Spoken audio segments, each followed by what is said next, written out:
ములుగు జిల్లా విద్యాశాఖ అధికారి Panini junior assistant Dilip ACB అధికారులకు చిక్కారు. జిల్లాకు చెందిన ఉపాధ్యాయుడు హర్జీ వ్యక్తిగత కారణాలతో సెలవులు తీసుకున్నాడు. సెలవుల తర్వాత తిరిగి విధుల్లోకి చేరేందుకు డీఈఓకి రిపోర్ట్ చేశాడు. విధుల్లో చేరేందుకు పర్మిషన్ ఇవ్వడానికి 20,000 లంచం డిమాండ్ చేశారు.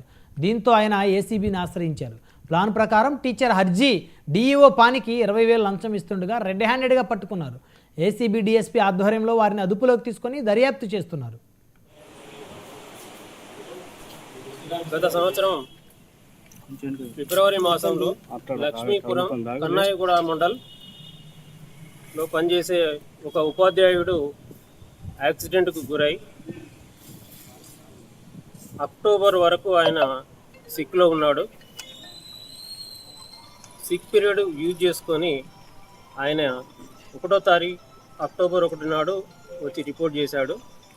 అయితే ఆ లక్ష్మీపురం హెడ్ మాస్టర్ గారు సిక్లో ఉండి 3 months దాటింది కాబట్టి డిఈఓకి సరెండర్ చేశాము, డిఈఓ ఆఫీస్లో రిపోర్ట్ చేయమని చెప్పగా అదే రోజు డిఈఓ గారు ఆఫీస్కి వచ్చి అతను జైనింగ్ రిపోర్ట్ ఇచ్చాడు.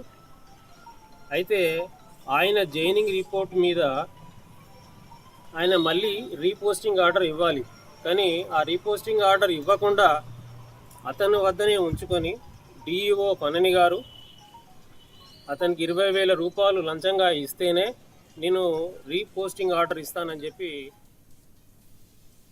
మరివి